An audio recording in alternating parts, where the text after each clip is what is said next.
আপনার স্ক্রিনে এখন যে মেয়েটাকে দেখতে পাচ্ছেন এর নাম হচ্ছে জাং ইউজাং, যে থাকতো সাউথ কোরিয়ায়। 2023-তে জাং হঠাৎ করে আনএমপ্লয়েড হয়ে পড়ে। তো এই সময় সে তার লিভিং কস্ট একটু কমানোর জন্য তার দাদার বাড়িতে গিয়ে থাকা স্টার্ট করেছিল। যেহেতু ওই সময় জাং এর কোনো জব ছিল না, তাই তার মাথার মধ্যে অনেক ভয়ঙ্কর চিন্তা ঘুরে বেড়াতো।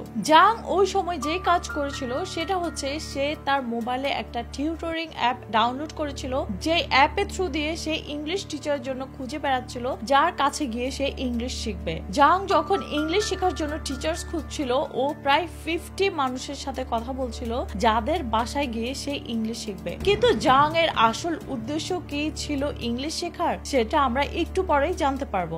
ফাইনালি 50 পিপলের সাথে কথা বলার পর জাং একজনকে টার্গেট করেছে, যে ছিল একজন ফিমেল টিচার। ওই ফিমেল টিচার তখন 26 ইয়ার ওল্ডের ছিল, আর যে থাকতো সাউথ কোরিয়ার বুসানে। জাং ওই ফিমেল টিচারের সাথে কথা বলে দিন তারিখ সবকিছু ঠিক করেছিল যে জাং কখন যাবে ওর বাসায় ইংলিশ শেখার জন্য। তার বাসায় যাওয়ার আগে জাং একটা স্কুল ইউনিফর্ম কিনেছিল স্কুল স্টুডেন্ট হিসেবে সাজার জন্য। তারপর সে ওই ইউনিফর্ম পরে ওই ফিমেল টিচারের বাসায় গিয়েছিল। জাং প্রথমে গিয়ে ডোর নক করেছিল। ওই ফিমেল টিচার যেহেতু জাংকে এক্সপেক্ট করছিল, ও ডোর খোলে। ডোর খোলার সাথে সাথে জাং ওই ফিমেল টিচারকে অ্যাটাক করেছিল। জাং ওর সাথে করে একটা ছুরি নিয়ে গিয়েছিল।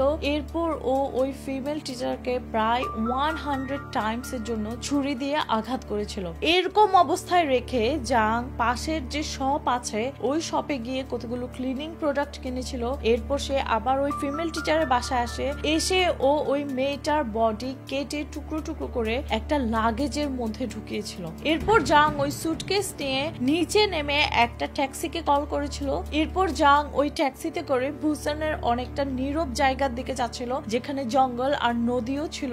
এরপর জাং ওই সুটকেসটা ওই জঙ্গলের মধ্যে ফেলে দিয়ে চলে এসেছিল। তখনের জন্য জাং তো মনে করেছিল এখানেই তার কাজ শেষ, তাকে কেউ ধরতেও পারেনি। কিন্তু যেই ট্যাক্সিতে করে জাং ওই জঙ্গলের মধ্যে গিয়েছিল, সেই ট্যাক্সি ড্রাইভার প্রথম থেকে জাং এর মধ্যে কিছু অডনেস নোটিস করেছিল, আর এটাও নোটিস করেছে জাং যেই সুটকেসটা ক্যারি করছিল ওটার মধ্যে মনে হচ্ছিল যেন ওর রক্ত দেখেছিল। আর ট্যাক্সি ড্রাইভার এটাও নোটিস করেছে জাংকে ও যখন জঙ্গলের ওখানে নামিয়ে দিয়ে এসছে, তখন সে যখন সুটকেসটা টানছিল অনেক হেভি মনে হচ্ছিল।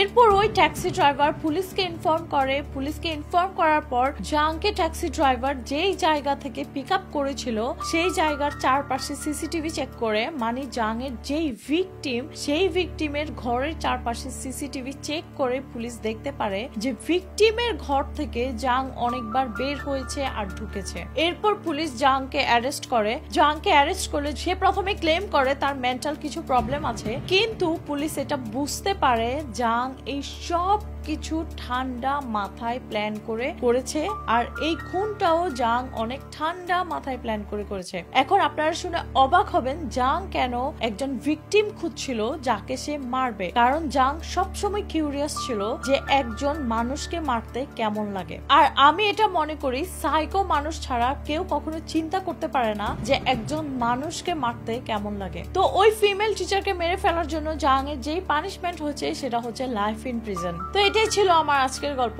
স্যাডলি ওই ফিমেল টিচার জাংকে মনে করেছিল ও প্রকৃতপক্ষে একটা স্টুডেন্ট, কিন্তু আসলে তো না, জাং অল দ্য টাইম খুঁজছিল তার একজন ভিকটিমকে। এই গল্পের পরও আমি আপনাদেরকে এটা বলতে চাই, আপনারা যখন মানুষের সাথে কথা বলেন বা বাহির থেকে দেখেন, সহজে বিশ্বাস করে ফেলবেন না যে প্রকৃতপক্ষে ওই মানুষটা কেমন। তাই কোনো অপরিচিত মানুষ যদি আপনার ঘরে আসে, অবশ্যই আপনি ভালো করে জানবেন যে আসলে যে মানুষটা আসছে সেই মানুষটার পরিচয়টা কি, আর যে পরিচয়টা সে দিচ্ছে সেটা তার রিয়েল পরিচয় নাকি। যদি আপনি আনসেফ ফিল করেন, তাহলে অবশ্যই কোনো অপরিচিত মানুষকে আপনার ঘরে ঢুকতে দেবেন না। তো আমার ভিডিওটা ভালো লাগলে অন্য মানুষকে সতর্ক করতে হলে অবশ্যই শেয়ার করবেন। আমার পেজে নতুন হলে পেজটা লাইক এন্ড ফলো করবেন। আপনারা আমাকে ইউটিউব, ইনস্টাগ্রাম এন্ড টিকটকে পেয়ে যাবেন স্বপ্ন ব্লগস নামে সার্চ করে।